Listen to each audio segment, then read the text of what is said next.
In front of me is ZTE Blade V70 Max, and today I would like to show you how you can add audio or video file to text message.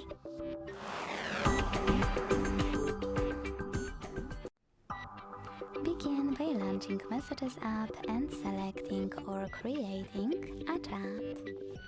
Now tap on this plus at the bottom left corner, hit Files, and to find an audio one,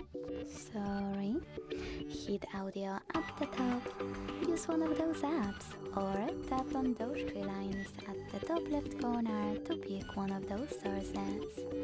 Then tap on your file and wait. To add a video one, click Gallery section instead. Look for your video here and click Next to add it. Or if you can't find it, select Folders and look for it here. Then tap on it to attach it.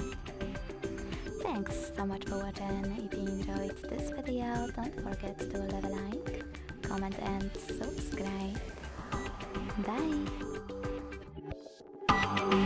Bye!